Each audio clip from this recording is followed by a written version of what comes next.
My friends, we are back with our November team meeting. I trust everyone's doing amazing. And I'm going through all the chats here. And I tell you what, Gail is on fire right now. And speaking of which, yes, Gail, I see you. Jen, speaking of which, you should probably go to the next slide. I'm pretty sure it's the next slide. I might be wrong here. But yes, there it is. Talk to us about what the heck. Why has she been crowned with a crown and everything else, Jen? Yeah, so we had our first annual chili cook-off last week, right before we had Jamie Purvis training, and it was awesome. We had 5 different chilies, and I'm not gonna lie, they were all really good. Like Steph, who has never made chili before, made a vegan chili that tasted phenomenal. Gail walked in full of pomp, very, very convinced she was gonna win, and evidently she was correct because she did get voted as the best chili on that day. It was a close race though. It was close, Gail. Jonathan and stuff. It was close. Darren came in second and was gifted with a lovely small violin from Brian and from Gail. If you watch our Facebook group page, you can see him playing the violin because he would not stop complaining about the fact that he lost. So anyway, congratulations to Gail. Her chili was phenomenal. It was so good. Everybody, thank you so much. It was a fun day. There was lots of energy. The food was delicious, and the place was full. It was awesome. So it was really, really fun. And thank you, Gail, for bringing a lot of energy and fun to the day as well. And congrats. Yeah, that's pretty wild. And Darren, you know what they say? What's really great about becoming second? It's first of all the losers. No, that day. And talk about FOMO and not being able to be there. I am a chili fanatic. So, Gail, do you know what happens the next time I come into town? Excellent. And I want to do a special shout out. I'm just going through some of the videos and everything like that on Zoom. And I want to say hi to Sandra McMunn. I don't know where you are, but you're in short sleeves and I'm kind of jealous. Oh, yeah. Blue skies, beach. Oh, my gosh. My friends, if you can see that, that looks like a Myrtle Beach style area. I could be totally off the bar there, but excellent. It's good to see everyone's smiling faces. Speaking of smiling faces, Jen, I think if you go to the next slide, we have a few new smiling faces to join and welcome. We do, yeah. Peter Riccio and Natanya Martin have joined us, so welcome to both of them. We got a few more people coming up in the next months as well, so we're excited to keep growing. Excellent. Myrtle Beach, I was way off. Mexico, Sandra. Yeah, excellent. Yeah. Welcome, Peter and Natanya. Excellent stuff. Jen, the next couple of slides, we've got some really cool things. Of course, you can see there. Congratulations with their first transaction with KWRC. Man, that's amazing. Congratulations to you. And Jen, why don't you take the next 2 slides with our top realtors? Absolutely. So our top producers for GCI in October, we've got Bart Dresba, Christopher Fafalios, Devin Hanna, Melissa Bachman, Darren Maltese, Jeff Cowan, Leslie Proctor, Louis Curacao, Paul Ireland, and Tracy Kirstein. Congratulations, everybody. And then our top team producing GCI for October, we've got Team Paroff, Team Russo, Volpe Alcorn team, Bolton Clements Real Estate Group, Silvernagel team, and the Terry Hastings team. Congrats, everyone. Excellent. Before we bring up our broker record team, Jen, let's kind of go over perhaps what we're going to be doing today. And today is all about, how do we help you? And more importantly, how do we serve our clients? And of course, from a compliance perspective, we'll get the bits and pieces from Gail and Darren. And something that Dylan and I were talking about is, I'm sure a lot of people are in these same shoes, Jen, with client motivation and understanding, hey, there's a lot of for sale signs up right now and perhaps not a lot of buyers. And I'm going to walk you through and with some of the notes that Dylan provided me with client motivation and perhaps how to help ask questions to our buyers and sellers and for that matter. And it's all based on Phil M. Jones, kind of his mindset and so forth. We're going to talk about how to ask better questions really at the end of the day. And then we've got Simona in there and Nicole there. We'll talk about some really cool things that's happening at Family Reunion. And Jen, you're going to kind of put the finishing, no, finishing is not the right word because we should never be finished from this perspective, but that added piece on our 411 and our goal setting for 2026, because if we don't keep talking about it, it doesn't happen, right, Jen? You got it. That's right. I'm going to finish off with something kind of neat. I saw a video from one of our keynote speakers at Family Reunion, and it kind of landed home for me, and I want to share that with you, and that's doing things scared. And I'm going to share kind of a cool story about my son, Tavish. Many of you have met Tavish before, and I got to talk to you about doing things scared. And when I think about it, Jen, as realtors and even in life, we are pushed into a lot of things that we have to do scared, or perhaps we feel unprepared for. And I'm going to talk to, we're going to, watch a short 1-minute video and just kind of talk about that. So we got lots going on, my friends, kind of exciting. And I know there's lots of people in the room there, and there's lots of people online. And when you're online, you have the capability of chiming in and putting in your notes. And I love seeing the comments. So continue to do that. Jen, I'm going to hand it over to you. And of course, the broker team there, Darren and Gail. Yeah, absolutely. I'm going to have Darren and Gail come on up. We're going to do our Office of the Broker of Record. I'm just going to get them set up with the mic. Give me 1 second. Are you going first? Okay. Well, she's first. Well, can I just speak into? Cat goes first. I don't think so. I'm going to keep it short and sweet today. Darren and I have been working really hard on a FinTrack update, which we realize is not the most exciting material.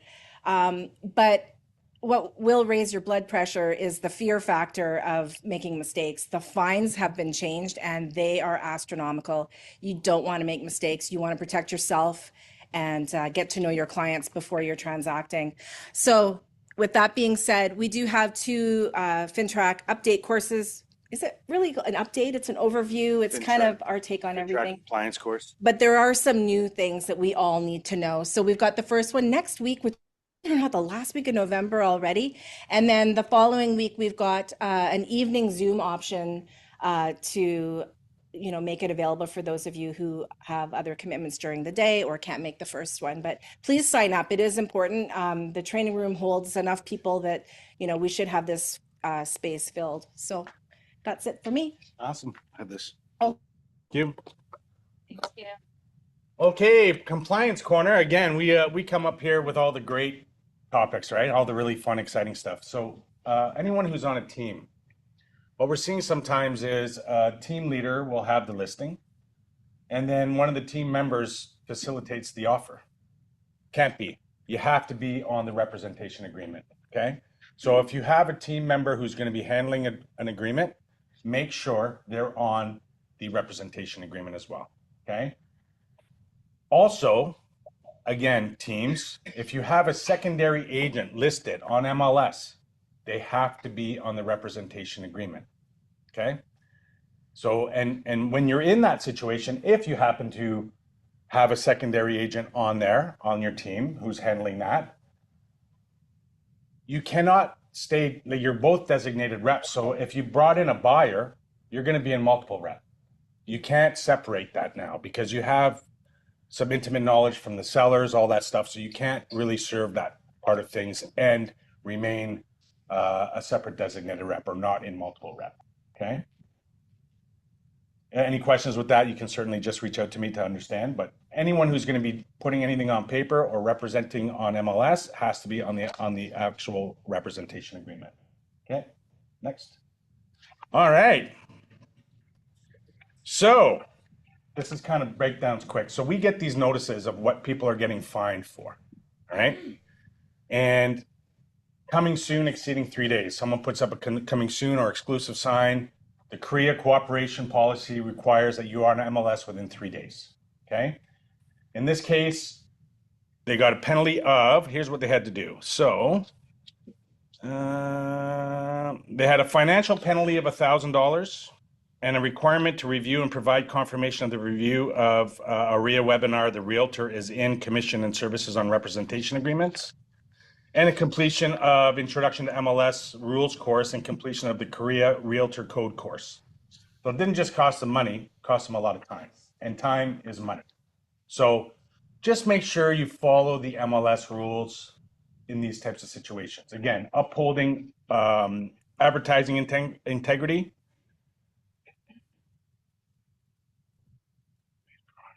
Oh, so someone put out an ad, say number one agent in or whatever, that type of thing, but they didn't have any corresponding documentation to prove what they're claiming in their in their advertising. If you're claiming anything in that, you make sure you have documents to back that up, or you have documentation data, number one agent in Newmarket, or number one agent, whatever it is, the most handsome agent, whatever it is. Make sure you have a certificate for that. $750 fine. Also had to review the advertising guidelines, provide confirmation for advertising guidelines. The respondent had to pay that fine and fill out all the, or at least review all those courses. Another one, listing image standards. It seems like a hefty fine, but there was more to it than that. So in this case, they had images on MLS with their sign on the lawn, right? Can't have any advertising of your own brand in MLS or on MLS. Well, this was also that they didn't, so they had a $2,750 fine. Imagine for that, which doesn't seem, all that realistic, except to say that they also, because the closing had been extended a couple of times, okay? But they had the original closing date on MLS. It got extended, like the buyers couldn't close, so they extended it a month. And then they extended it another month. But the agent didn't update that on MLS. So if you don't update the data to reflect that change, you're going to get fined and take courses. So I know these are all kind of things you might forget about. Like, you're dealing with a closing that's delayed. You're probably working with the parties. You're trying to figure out how to make it happen. Remember, you have some responsibilities as well regarding the data on MLS. Okay. Darren, if I may, on the upholding the integrity of your advertising there, I think a perfect example, number one agent in. As an example, I believe Gail can now use number one chili cook for KWRC. Is that a good example? As long as you have the disclaimer, it says KWRC 2025 chili cook-off champion, Yeah. Okay. Just for clarity purposes. Thank you. That's right. Thanks, Gary. Another thing, sometimes we're representing landlords. Tenants will submit an application or even an offer.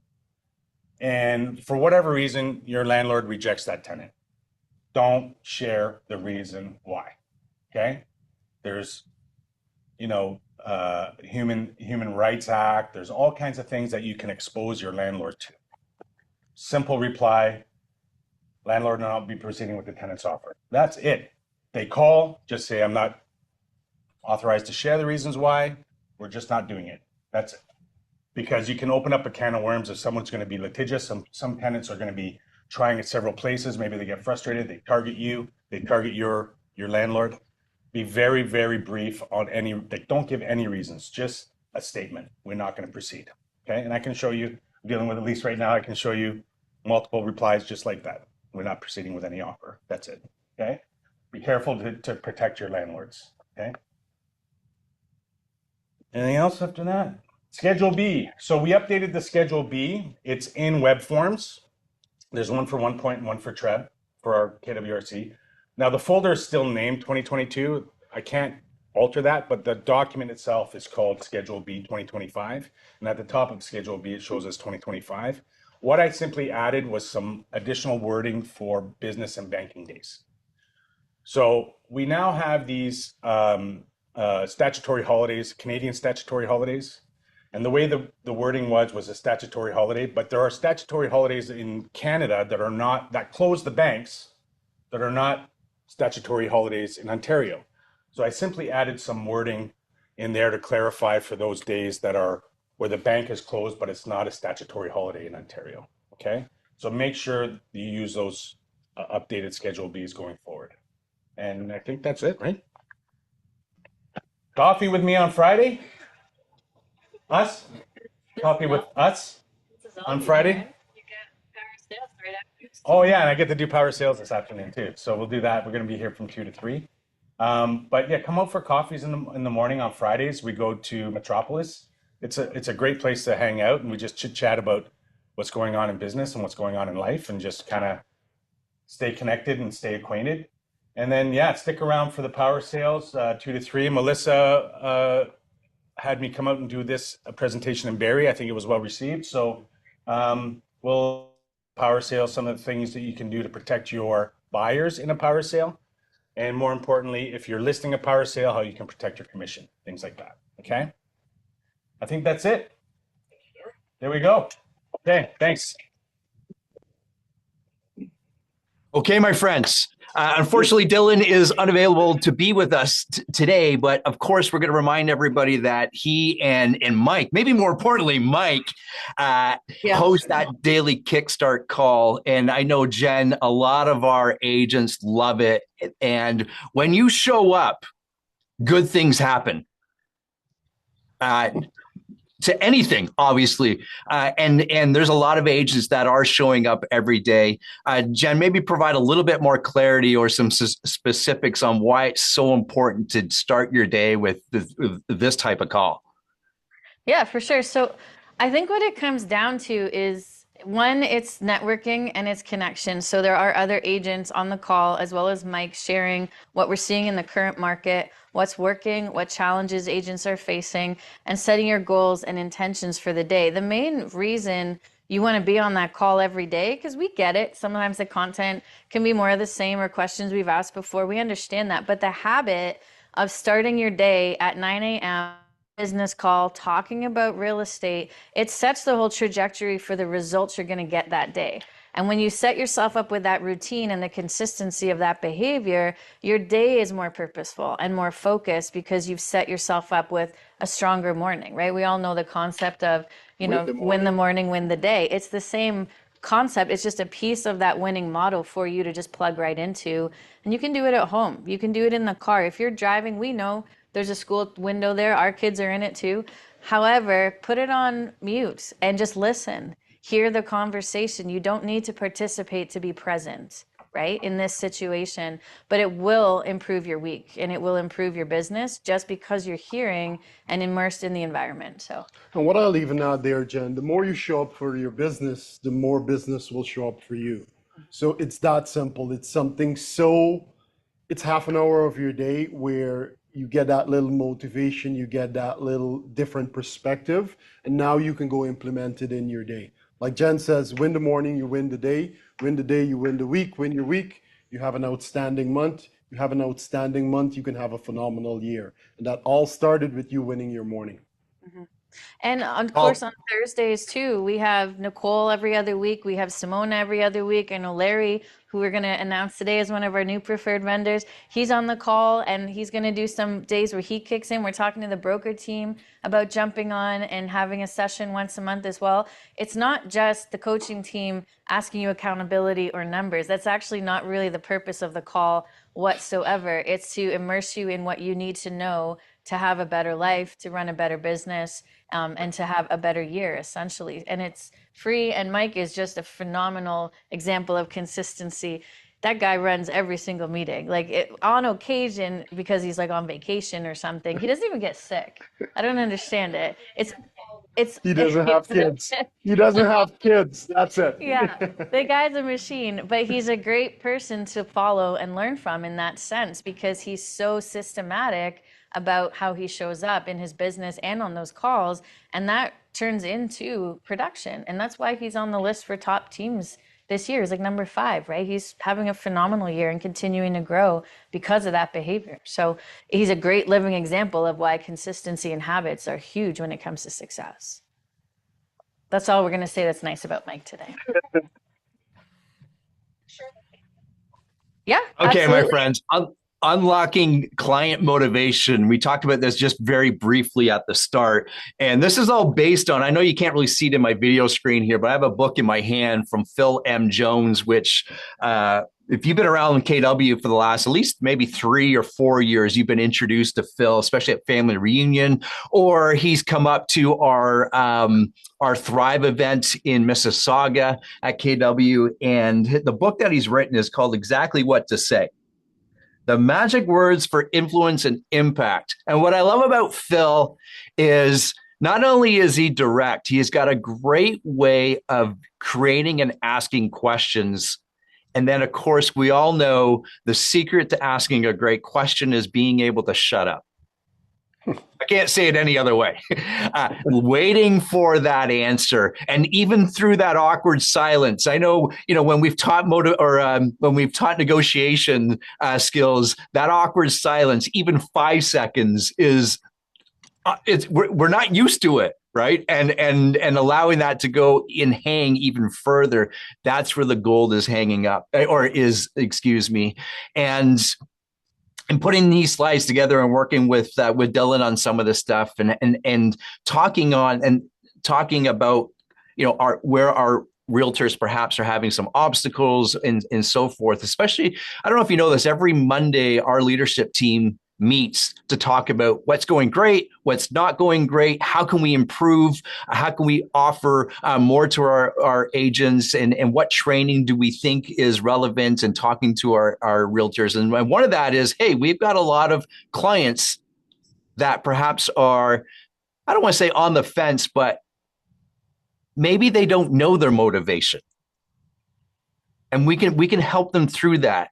I always say a great job for a realtor is, if you ask Wayne what the 4 jobs for a realtor is, that's lead gen, going on appointments, writing contracts, and negotiating transactions.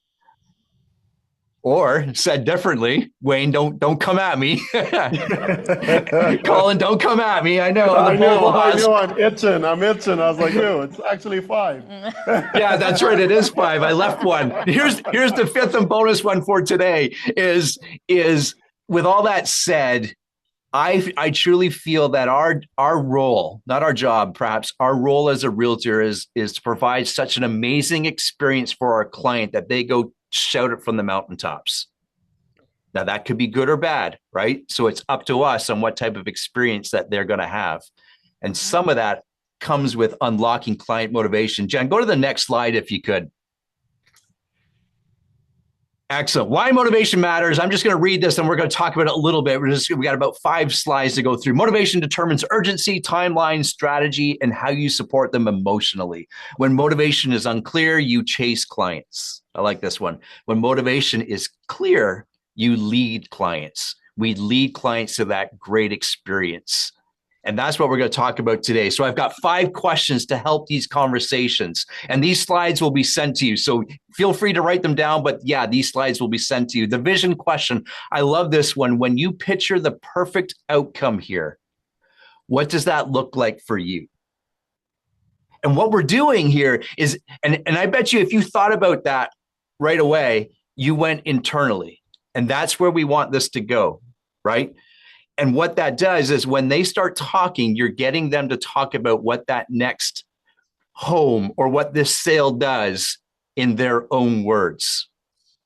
And then you get to repeat it back to them. You want to hear it in their own words, because we often, I find, and when I'm talking to other sales agents, is they start filling in the gaps for their agent, for their clients.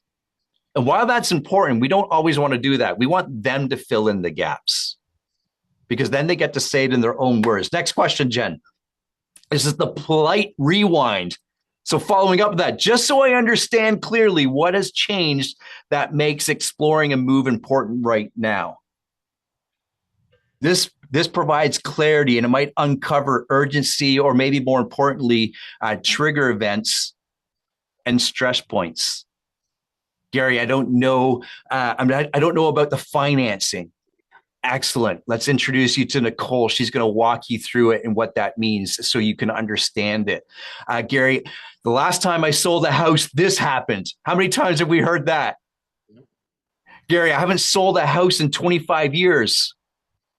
Or all that's those type of stuff you want to hear. You want to uncover it now, because we always know if you don't talk about it now, it's going to show up later, and it's going to be and it's going to show up during that stressful evening when you've got an offer on the table and the irrevocable date or time is coming to a crunch. That's not when you want to be having the first conversation of that topic. You want to have that well before. Next slide, Jen. I like this one, the either or choice. I know we've done this without even thinking about it, especially if you have kids. Do you want peas or corn tonight? Do you want whatever tonight? Ice cream or pie? I will always take ice cream, by the way. The either or choice. Would you say this move is more about improving your lifestyle or improving your finances? And what would be the benefit of asking that question there, Gary? The benefit is simply this. It gets them to get to that core motivational piece. What is really motivating them? Now you might say, well, Gary, these are kind of tied together, and they are, but it just gets them to shift a little bit so you can have a better, clear picture, or perhaps allow them to have more clarity on what this move is. Like for an example, everyone knows just over a year ago, I moved to Kelowna, clearly for lifestyle. That was the number one motivating factor.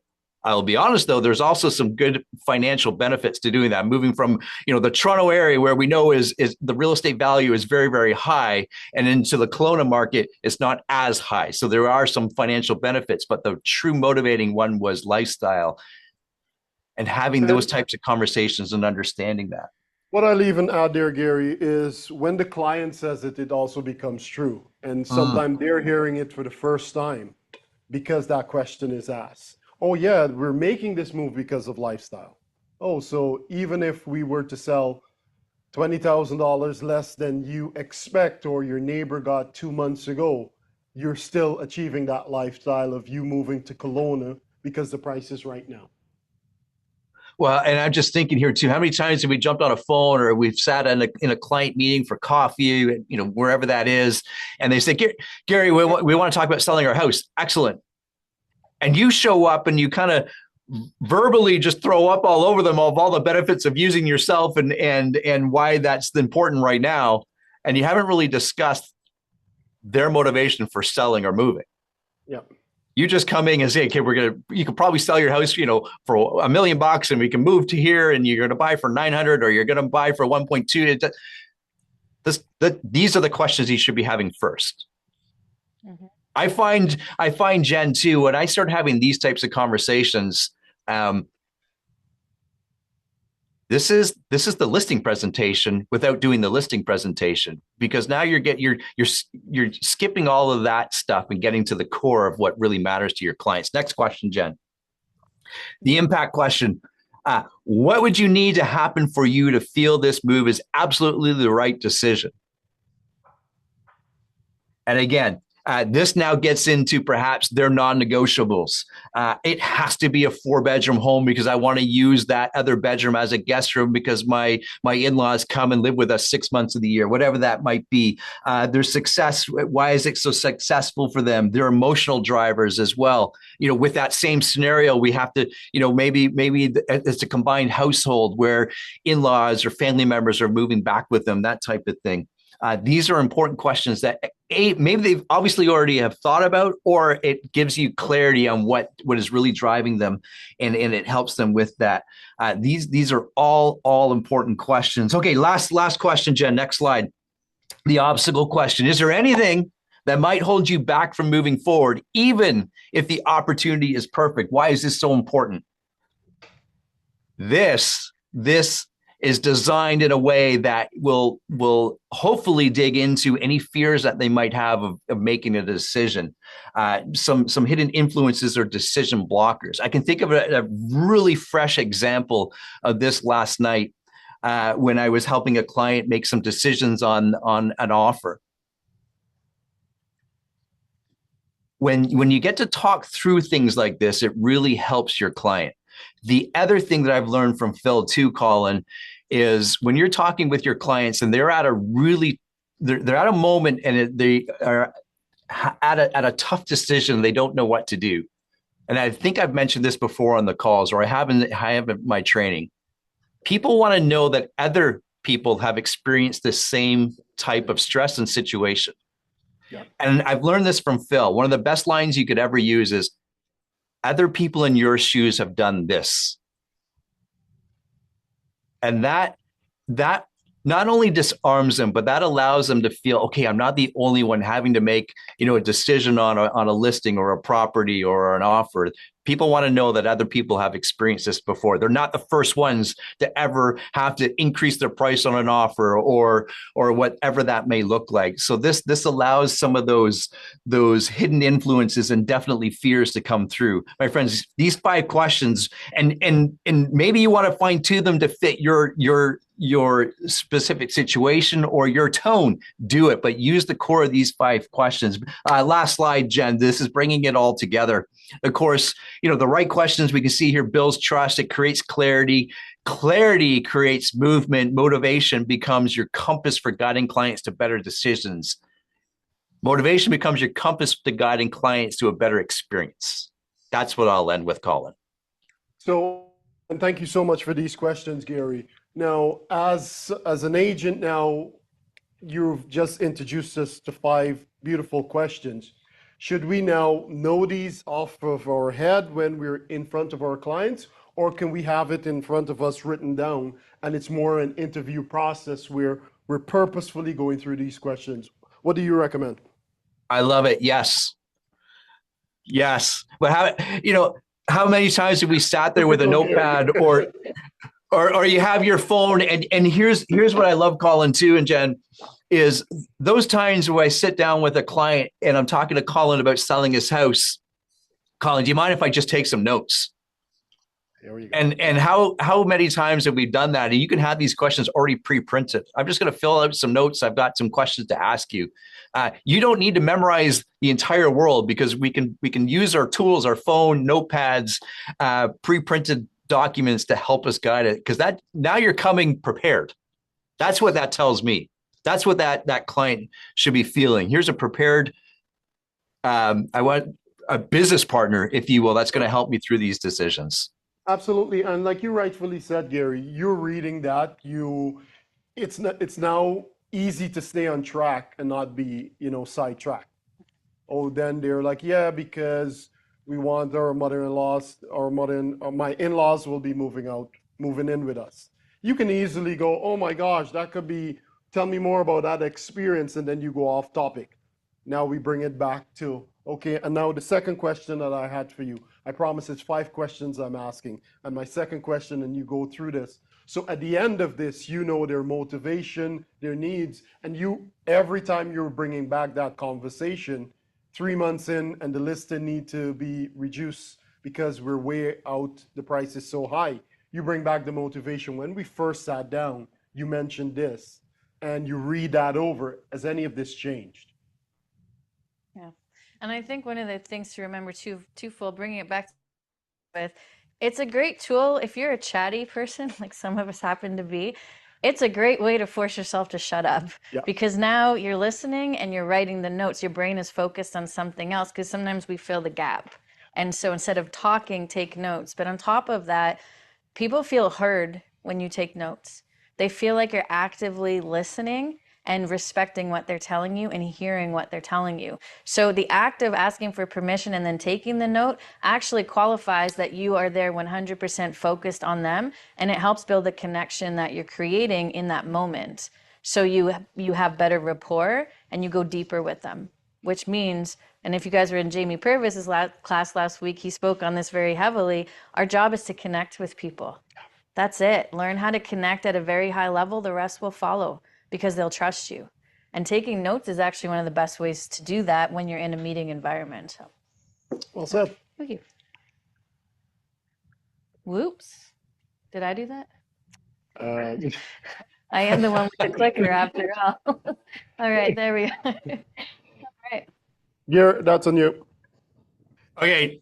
Some of us need help with database assessment, and there is KW has some amazing playbooks, and whether it's social media playbooks or how to, we have command at our fingertips. We don't know how to use it, or perhaps we can't think of a better way to use it, and using this and downloading it. This will give us ideas on how to manage it. Even if you have 10 people, 100 people, 1,000 people, or thousands of people in your data bank, this will give us some great insight of what to do with it. And definitely, Colin and I have mentioned this. If we've mentioned it once, it's been 1,000 times. How many times should you be contacting your database?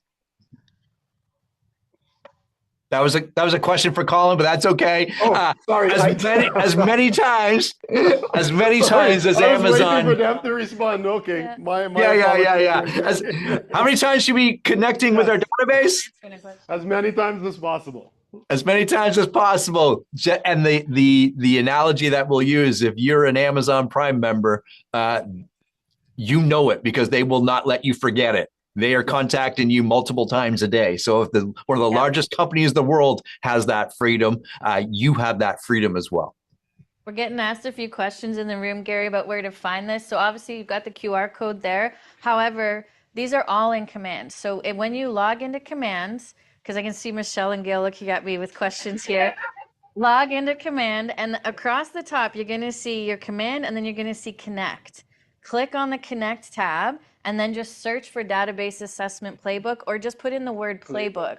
There's about, 15 playbooks on every different topic you can think of. Social media, online, open houses, ISA models, it's all in there. They've spent the last 2 years building all of this out. There's also one-pagers on every system you can imagine. So just type in one-pager, and you'll see successful models run by other agents across the world that were interviewed by Keller Williams, and then Jason Abrams actually went and made one-pagers of their model. So it's all in Command under the Connect tab. Just go there, go to Learning, and then search. You'll find it all there. And then we have this on our training calendar like once a quarter. So if you want to go through this session, I teach it, Dylan teaches it.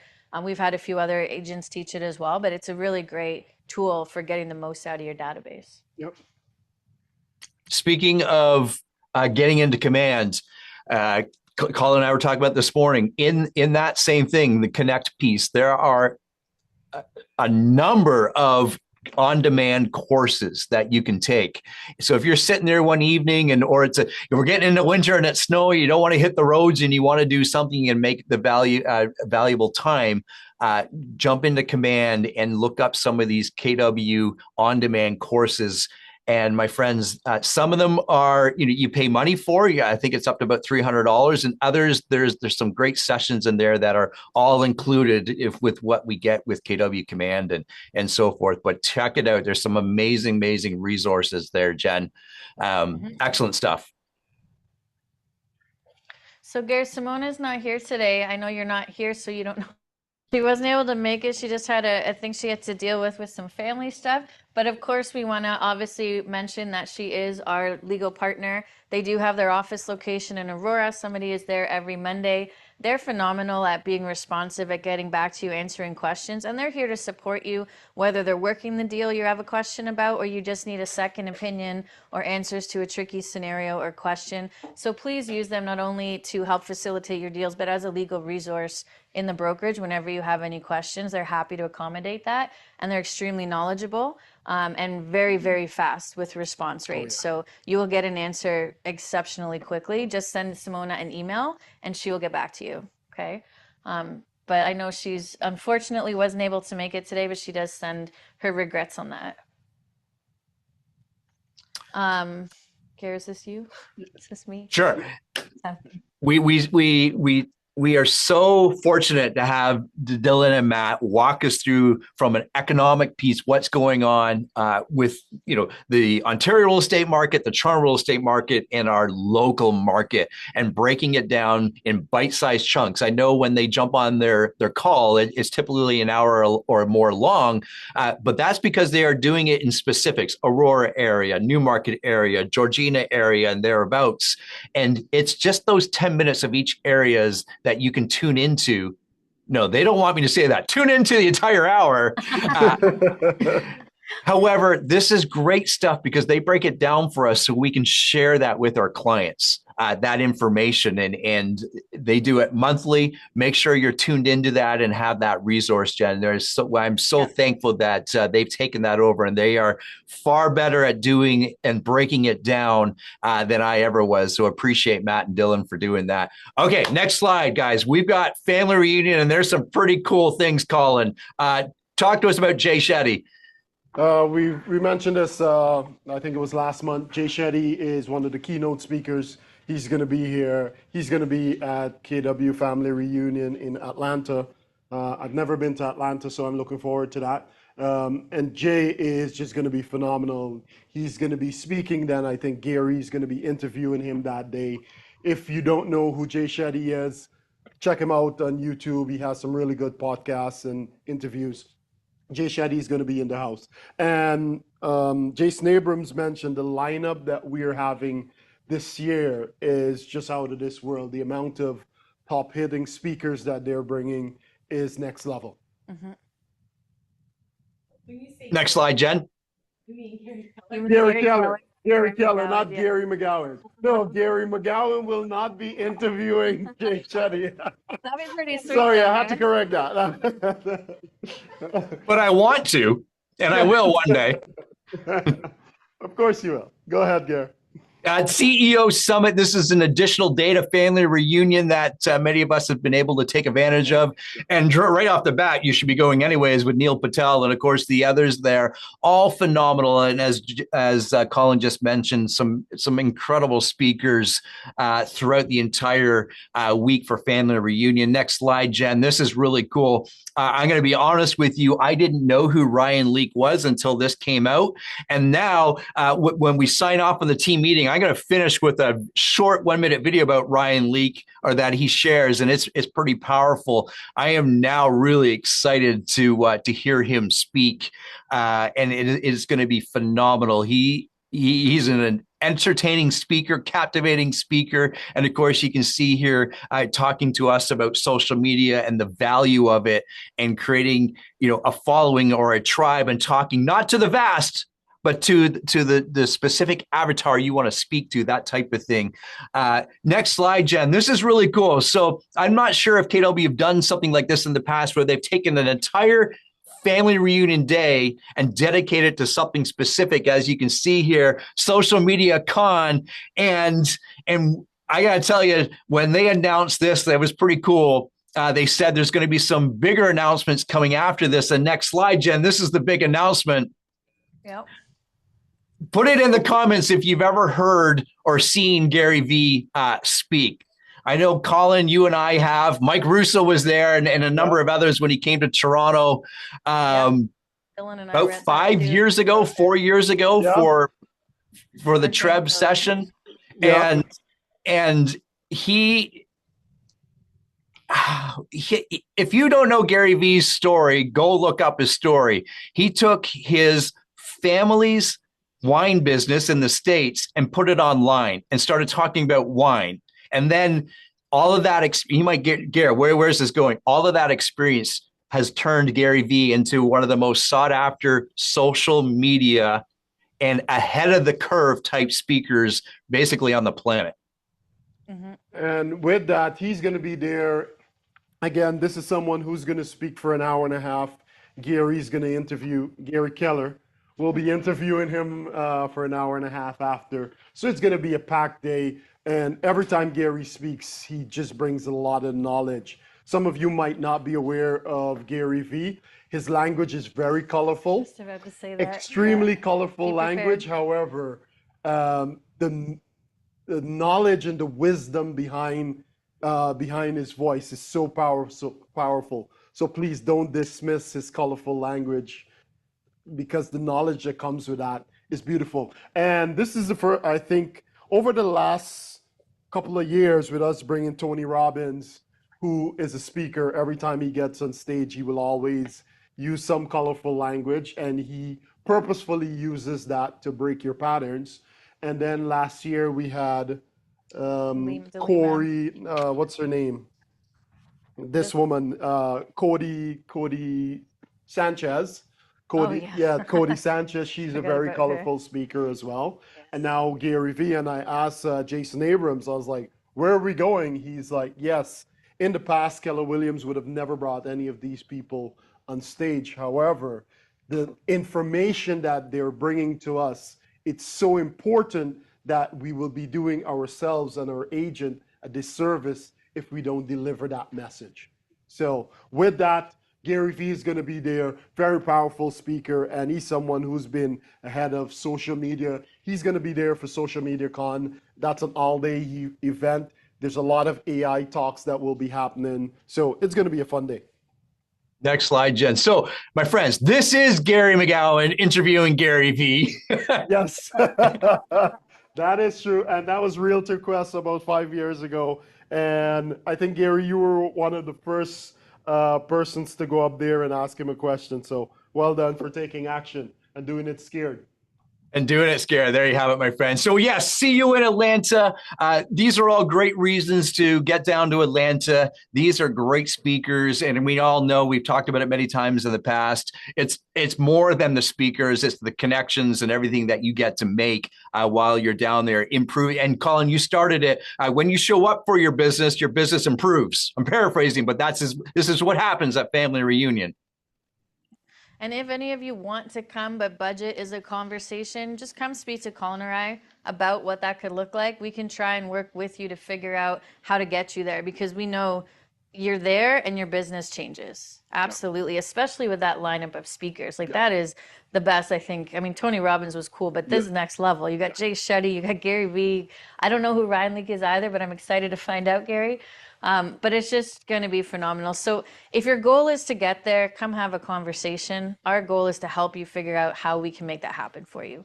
If you are planning to come and you haven't registered yet, please let me know, because we are looking into options to keep our costs down, and Airbnb being one of them, so that we can all stay in the same space instead of paying hotel rates, and save on food and do some cooking and things like that. So there's lots of ways we can make this more feasible for everybody. We just need to know numbers so we can plan appropriately. So if you are planning to come, please let me know, so that before I book something, I can make sure that we all fit, because that would be important. And obviously. tickets will be going up in 2 weeks or something like that. Yeah, the second week of December, I Yeah, think, is when the early birds end.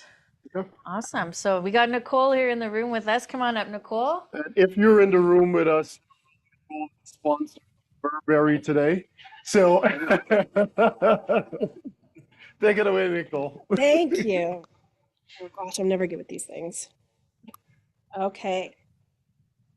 I have to look up here. I always do this. Right? Yes. Okay, see? So not too much going on the last couple of weeks, but what I wanted to tell you guys today was a couple stories. And before I tell you the stories, I'm going to just kind of go through the whole rate thing, so I know everybody's kind of always wanted to know about that stuff. We really haven't seen too many changes with respect to rates. Obviously, we all know that we had the Bank of Canada drop the last couple weeks ago. Fixed rates, this time of year, it's an interesting time of year. So typically around November 1st, we will usually see a little bit of an increase in the fixed rate sides across the board. Maybe not even necessarily an increase, but just not as much wiggle room for negotiations and things like that.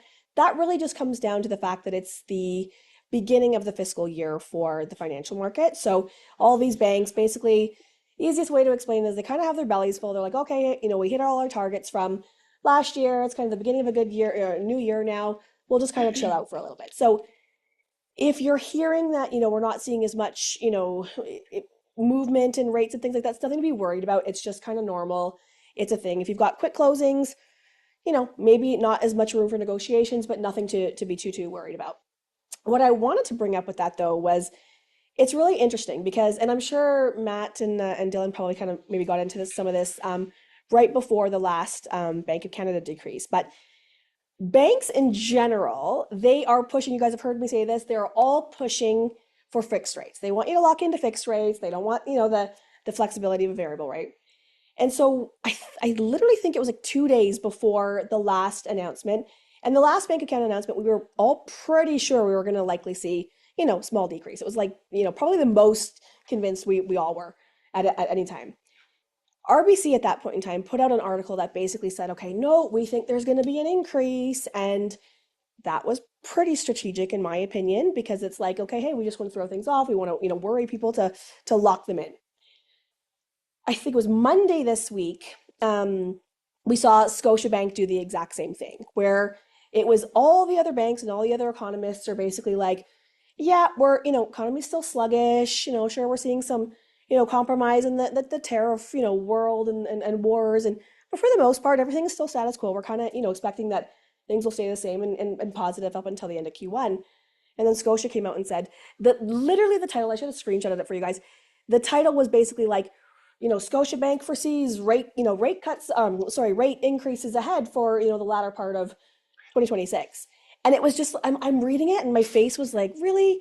And so I had a conversation with a couple of my economist buddies, and they're not going to put this, in writing, of course, but they're basically like, it's a tactic, Nicole. Like it's the same thing that RBC did conveniently right before the rate hike, and these are the things. So the reason why I'm telling you guys this is because if I'm getting calls, 30 calls a day with this kind of stuff, I'm sure you guys are hearing it from your clients like, oh my gosh, what's happening with the rates? I thought it was supposed to be good. So I just want you guys to be aware of these things and just kind of, have to navigate those conversations. But based on everything that we're seeing right now, nothing to worry about in terms of, it's all still pretty, pretty good. We're still relatively positive, at least for the end of till the end of Q1. Again, I did say in our last meeting, likely going to get worse before it's going to get better in terms of 2028, 2027 to even beginning 2028 potentially, but overall the outlook is still quite positive. We had earlier today, I had a couple stories that I was sharing with some of the team that I wanted to kind of mention to you guys, and I wanted to bring up two things. First, I really, really would ask you guys to be mindful of the language that you guys are putting in, either in your listings or especially in your agreements, so your APS.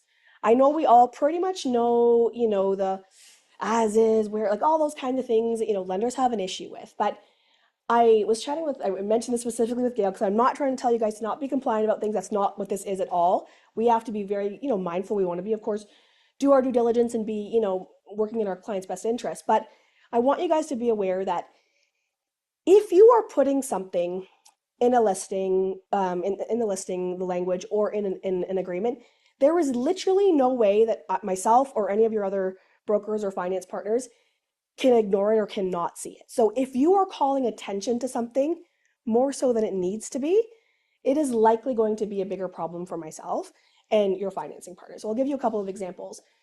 Just this week alone, I have a couple things on my desk where we've got one where there's a wood burning stove in the living room in a I think it's a basement apartment. Anywhere, big bold letters, in the listing. It's like, this is not wet certified. This is not, and just this whole, yeah. And so, and again, I know we've got our insurance. I was chatting with Larry about this earlier.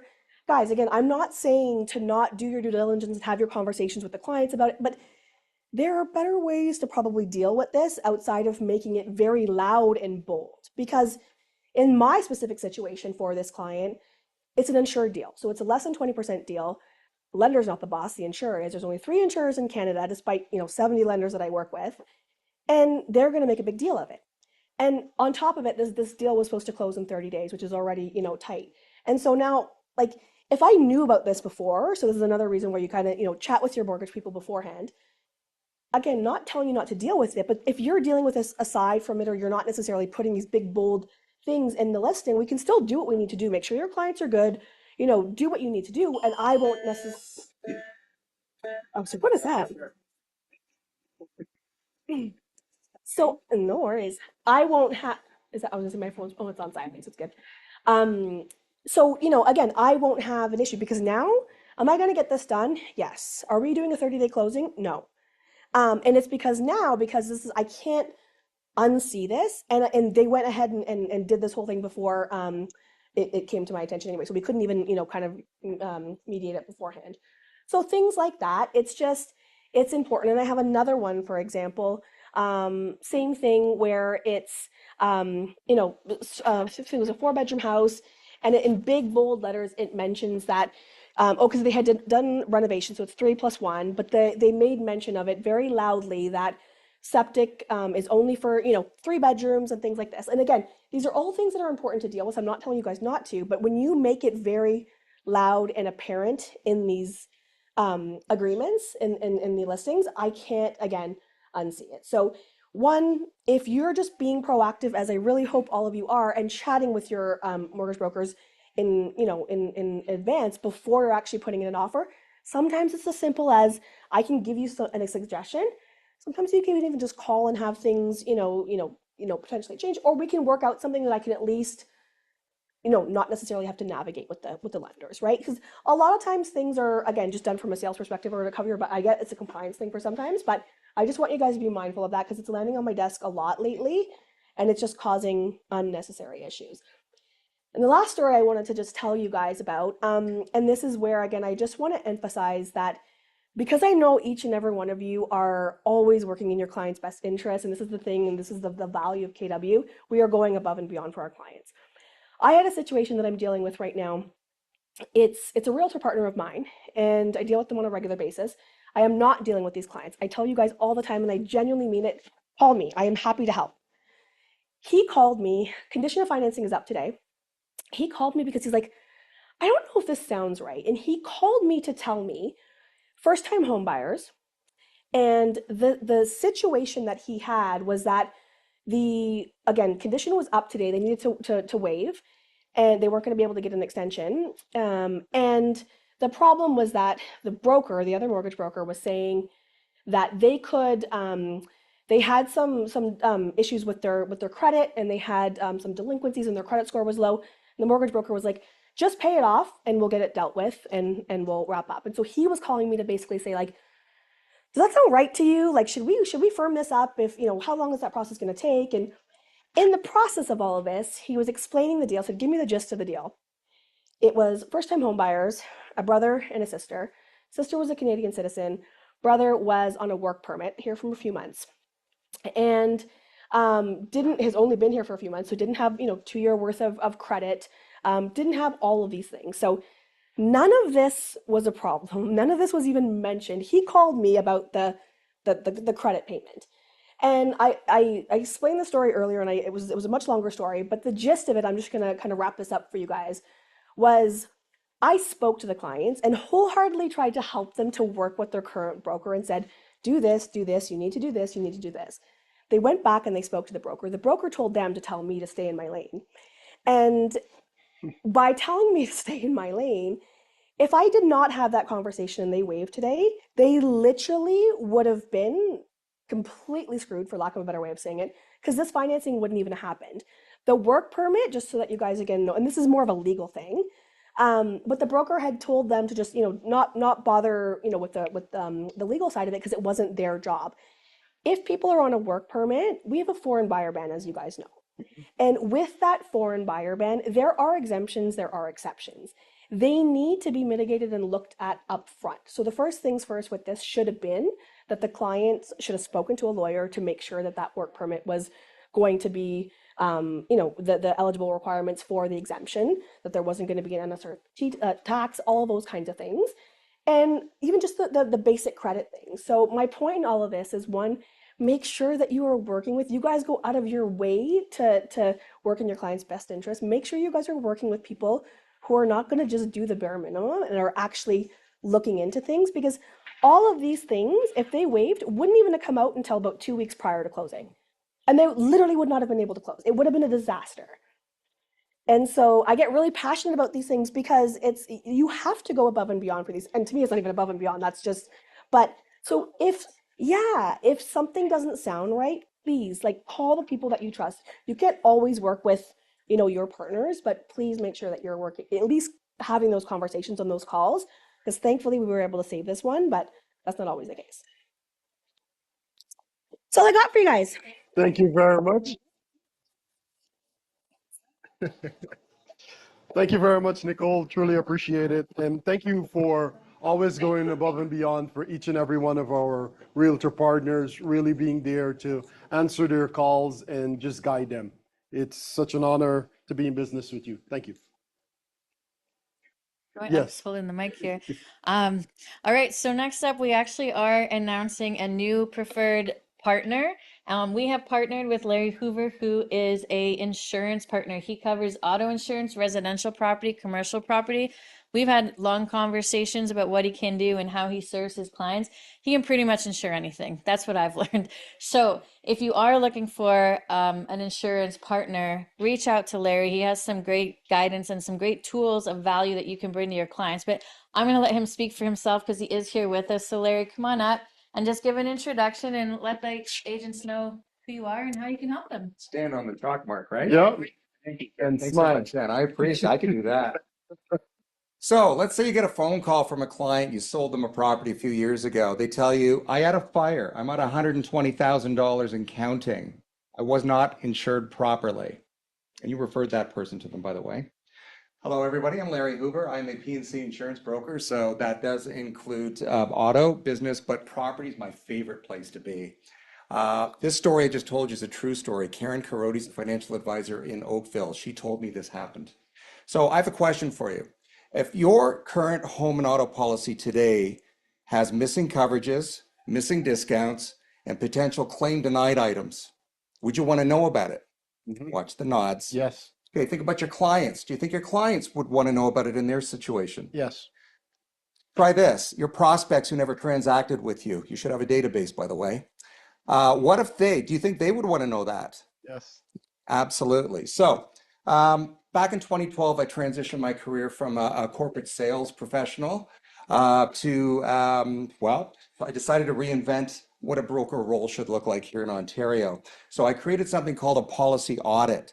And on average, one audit uncovers 12 issues. And those are some of the things that I uncover. I have had the honor to do this with 3 of your KW colleagues recently, and their results are worse. Okay. Right, we can talk offline. So in the last 10 years, I've really focused on supporting financial advisors. I'm a certified trainer to them across Canada. They share these audits with their households. So the clients of my clients are from Sudbury to Ottawa to Windsor. Okay, pretty big footprint. I was recently introduced to Jen. I had some history with KW 10, 12 years ago. We talked about the preferred vendor program. I hadn't paid a lot of attention, quite frankly, to the agents over that time until I talked to Jen. So the last time I was really supporting agents was back when I was Mark Ferris's personal broker. But KW is the only realtor brokerage that I would partner with because you're known for your professional support and training folks like yourself as well too. So I decided, hey, let's do it. So I work with innovative agents who are open to a strategic way of looking at things and standing out from your competitors out there. That's what I do. I got some stuff to share with you. So if this sounds like you, let's have a chat. I would love to audit your own stuff. I guarantee I'm going to find things you're not going to like. But at the same time, you'll become a champion. So again, nobody has to switch brokers. This is an audit. It's a standalone service. There's no charge to you, and there's no charge to your clients. So I'm Larry Hoover, P&C insurance broker, protecting you properly. Thank you. Thank you, Larry. Well done, Larry. Well done. Thank you very much, Larry. It's funny because you mentioned an audit, and right off the bat, I just stiffen up. Like, I don't want to go look in my attic and my closet and see what's bad. However, it's best to know now when nothing is wrong than to go find out later when I'm ready to make a claim and they're saying, I'm sorry, we've denied your claim. So thank you, Larry. Thank you for partnering with us. Larry's name, telephone number, contact information is on the screen. Please reach out to him. And like he said, he'll perform an audit for you or your client at zero cost. We like that. And if you guys have insurance questions or anything, you can reach out to Larry, but also he's in our Facebook group chat. So you can put a question in there and tag him with it, and he can answer the question there for you if you just need to throw something out and keep moving, because he will answer that as well. So yeah, he's going to be around. I was one of the people that did the audit, full disclosure. It wasn't great, but the experience was. And Larry was fantastic at explaining what everything meant and how it could impact our cottage or our home, and what pieces we needed to kind of go back and look at and either renegotiate with our current broker or have a conversation about transitioning, and both options are on the table. So it does give you a bit of peace of mind and, quite frankly, better understanding for your conversations with your clients as well about what insurance actually looks like and what we should be looking for. So thank you for that, Larry. Gary, go for it. Well, this is Jen, so I'm going to let Jen go for it. But as mentioned, Jen, when we don't talk about our goals or what our 2026 is going to look like, Yep. most likely it's going to look like your 2025. And if you want to change that, then you need to be listening to what Jen's going to talk to us about in setting these goals and why it's such an important reminder to not only write them down, but to verbally say them out loud to your colleagues. Jen. Thanks, Gare. Yeah, you're right. I mean, goals are goals, right? We can all say, I want to earn 100,000. I want to hit 250. I want to write 5 extra transactions. That's what we call a goal. The reality of it is that's just a thought or a dream unless you have a plan attached to it. A goal is something that you have action steps tied to so that you know how to actually achieve the goal, right? You can say, I want to lose 10 pounds, but if you don't go to the gym or start walking or change your diet, nothing's going to happen. It's the same argument. What you need to know is that knowing your goals and having a plan around how to achieve your goals are 2 different conversations. And as we're coming through the end of 2025 and everyone's talking about their goals and their vision and their, excitement for 2026 or trepidation, depending on how you're feeling right now, if your goals don't have an action plan attached to them, you're not in a spot to make any changes. And so I want to just talk about that for a minute because it feels a bit funky, right? How many people have already said, I want to earn X amount of dollars next year? I'm going to sell 5 more houses. I'm going to improve my database. I'm going to master open houses. Whatever that is for you to help grow your business, how many of you have taken that thought and spent time planning it? Or even haven't had a conversation with someone else about how to plan it? Goals don't happen without planning. So there's 2 tools you can use. There's a 411 tool, which is breaking down your annual goals into monthly goals and weekly goals. And with that, you're actually going to take the numbers. But if you don't have an economic plan around what your numbers need to be in order to hit your goals, you're in trouble. You're not on track. And most of us hopefully know this by now. October 1st, you started working in 2026. Yep. It's 30, 60, 90 days out at best in this market. It takes 18 months to convert online leads. If you're running online leads, you're 1.5 to 2 years out from conversion. If you can't wait 1.5 to 2 years to make money, you need to shift your model a little bit. I'm not saying stop doing that. I'm saying you need to add another funnel. If you're doing database, your conversion should be about 12 to 1 on your database. If it's not, you're not running strong enough systems on your database. Most of us aren't. To be quite frank, it's hard to get to 12 to 1. That's a big number. But can you get 15 to 1, 20 to 1? That's still better conversion than what you're getting right now. Statistically speaking, about 83% of transactions right now are done by repeat and referral business. We know that. That's just out there. Any reporting strategy studies you look at, it shows that. If you are not focusing first on your database, you're chasing 17% of the business instead of 83% of the business. That's a math problem. So the first conversation we have to have is, do my goals make sense for the current market that we're in? Where is the business coming from and how am I positioning myself in front of those people? Then you have to look at your numbers and go, if I want to make an extra 50,000 next year, how many more appointments, conversations, meetings, connection calls do I have to make in order to increase my conversion? And if it's on my database, how many more touches do I have to put in place? Then you have to sit down and go, okay, now what's my plan and my schedule and my around executing on that?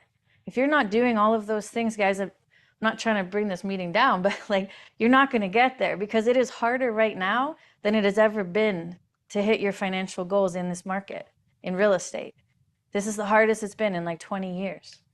If you don't have a plan, you're setting yourself up for failure, right? So have a vision, but understand the moving parts. It's not enough to go to business planning and go, okay, here's the economic model. I need to do 3 appointments a month in order to make $200,000. Great. Okay, how do I get 3 appointments? How many are you doing right now? If it's 0, you've got a big gap. If it's 2, you've got to find 1 more person.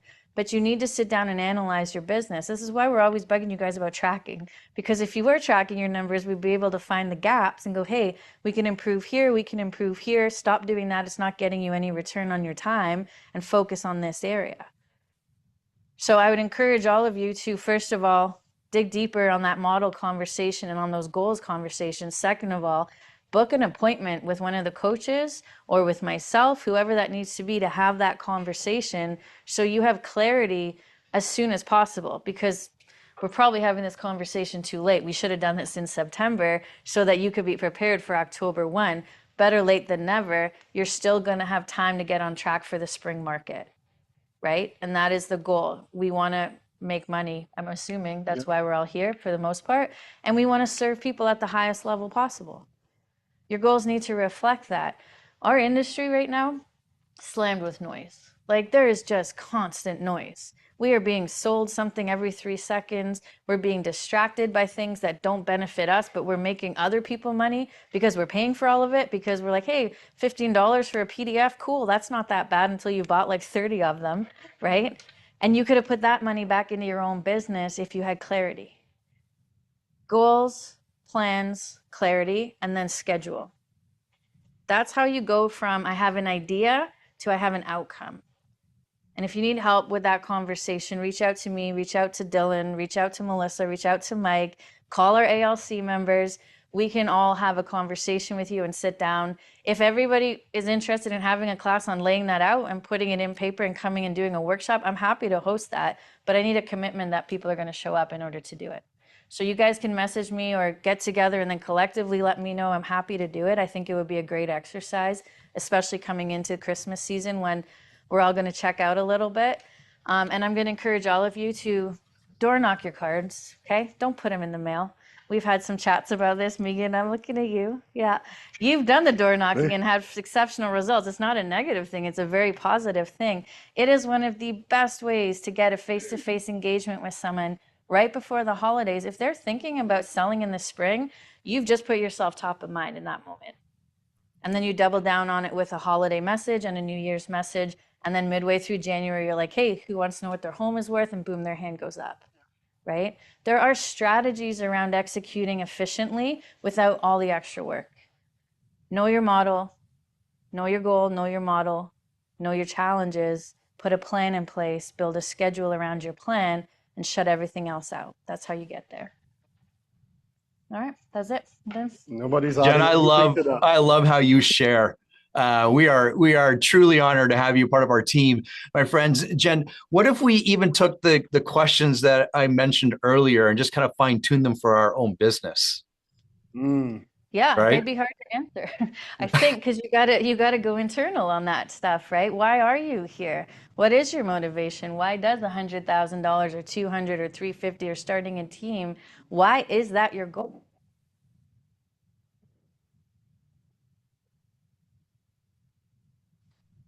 Love it. Did we just? I think all of a sudden, Jen, you might be muted there for some reason. I'm not sure. Anyways, my friends. Okay.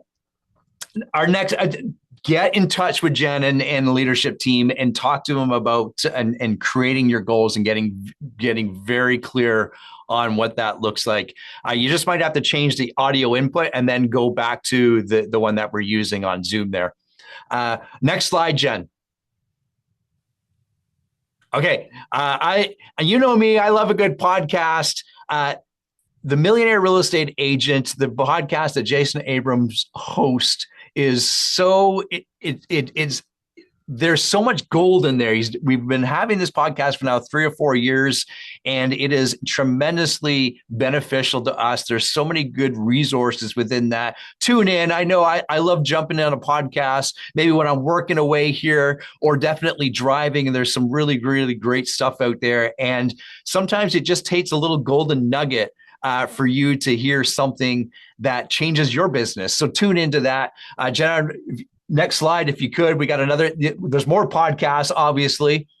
And I don't know if I can change it here. You hit that next. Do we still have it? If you change the audio that you're using for Zoom, flip it to the other audio channel, and then back to this channel. I think that your audio will come back.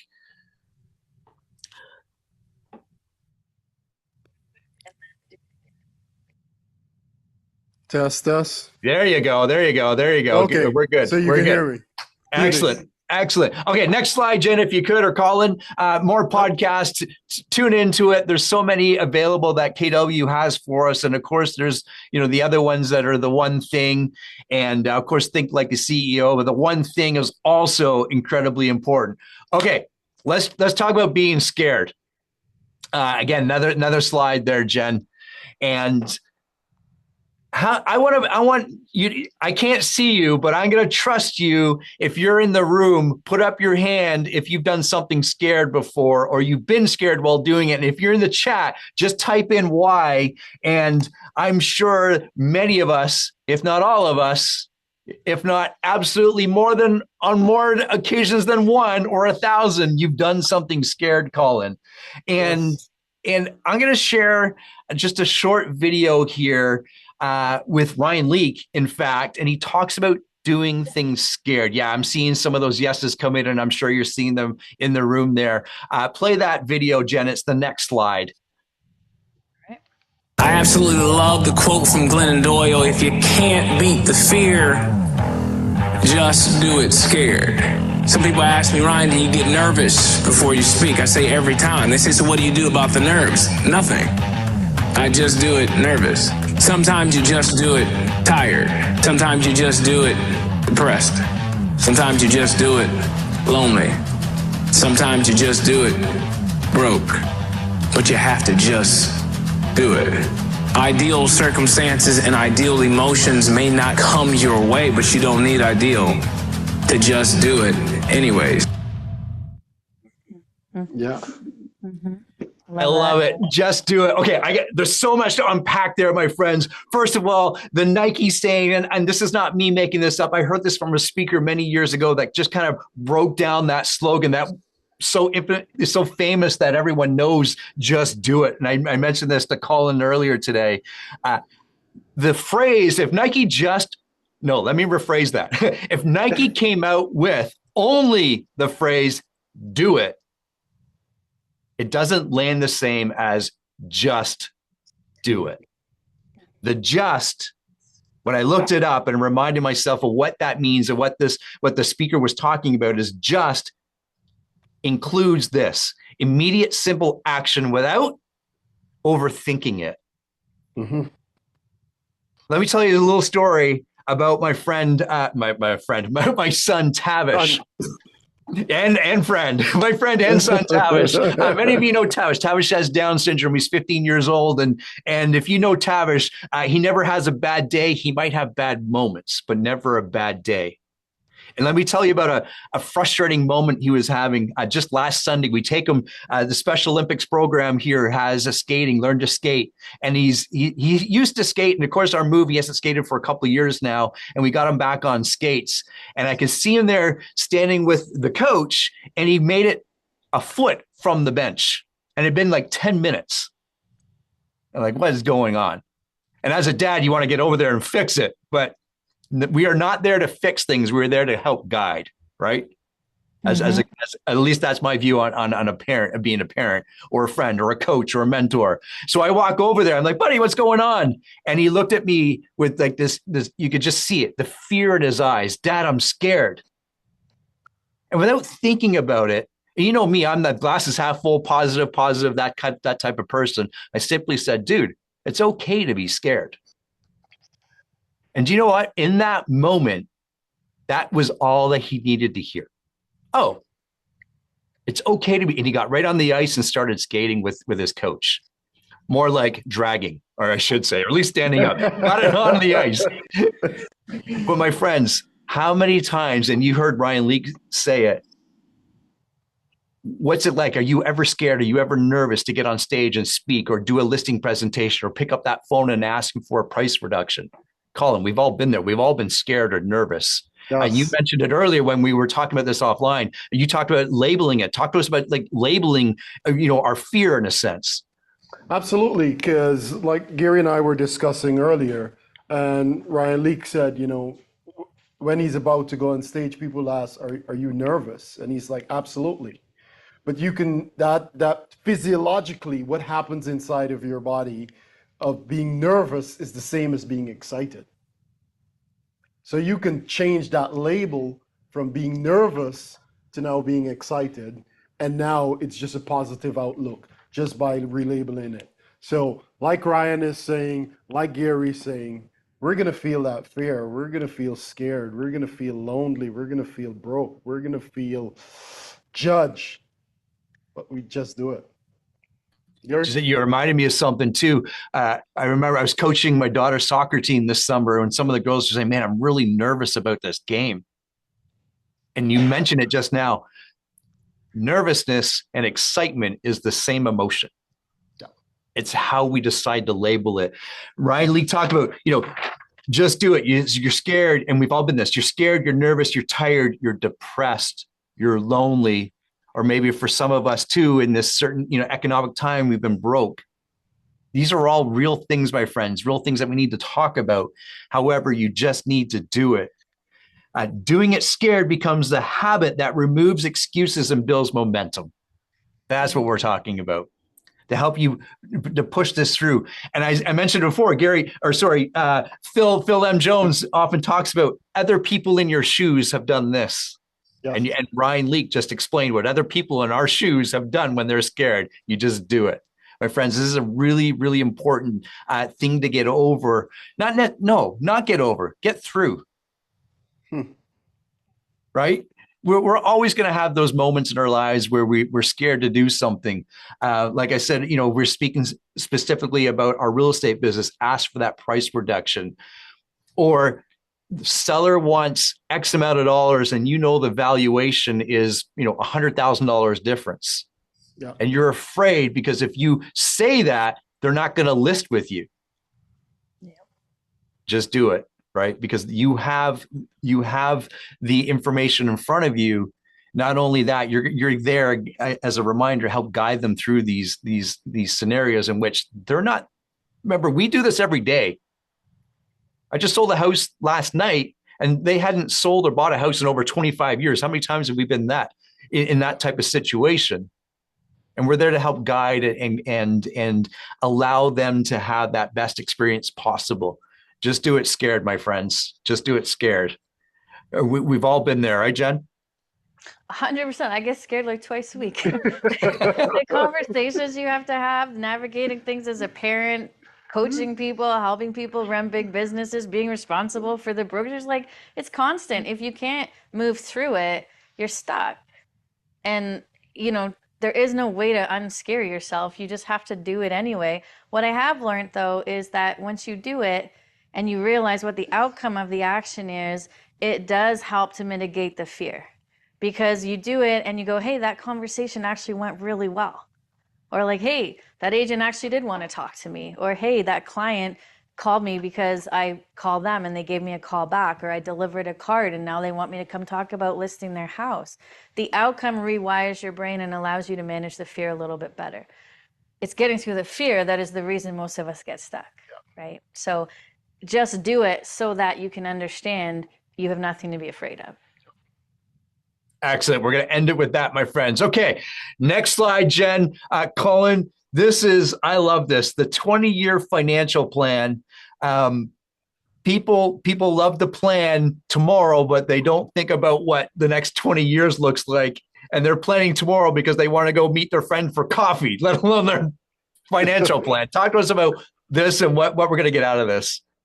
Before I get to the financial plan, I want to take this moment to honor you, Gary. Thank you for being so real, vulnerable, for sharing your experience with us. As you were going through that experience with your son, it touched me so much. And I love you, my brother. And thank you for sharing that with us. I really appreciate it. So talking about the 20-year financial plan. This is you focusing on your wealth, your financial plan, your legacy. There's a saying that I heard, you don't have to plant weeds, they just show up. However, if you're looking to have a beautiful flower garden, you need to be purposeful, you need to be deliberate, and you need to be consistent. And for us talking about your 20-year financial plan, we're being purposeful, we're being deliberate, and you're going to take consistent actions over the next years so that you can get to your 20-year plan. We're purposefully planting flowers. Weeds show up. We don't need to plant weeds.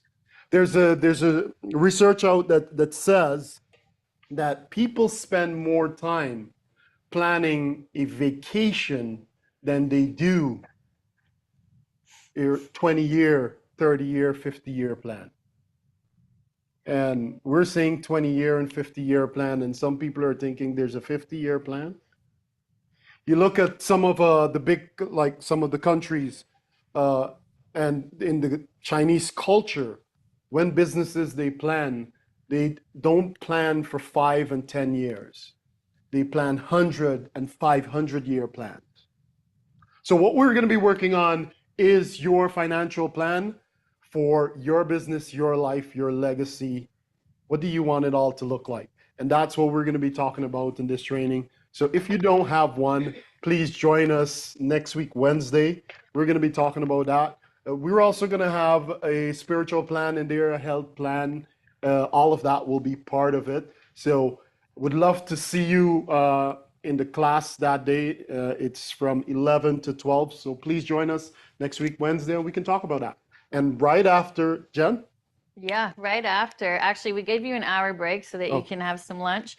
But from 1 o'clock to 3 o'clock, for all of my team leaders or aspiring team leaders or people that just want to understand how to fundamentally structure a business model a little bit better, we've got an amazing team leader workshop coming up from 1 to 3.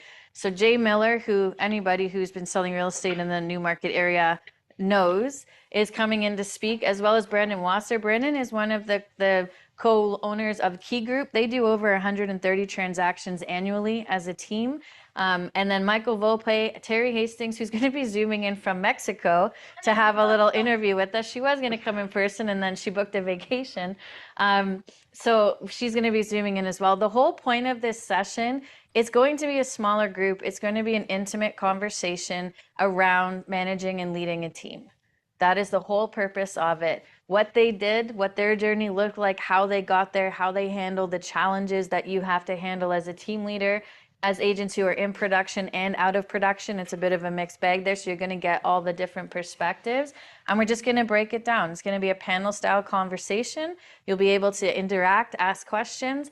And then in the last 30 minutes, we're going to do a Q&A and just a little bit of networking, because they're also great people to know and to connect with and to be able to call or ask for guidance. And they're all open to that, of course. So please join us if this is a topic that you want to focus on for your business, or it's a goal you have over the next 5 or 10 years to build a team. Start having the conversations now. There's a lot of parts to it, right? So that's it.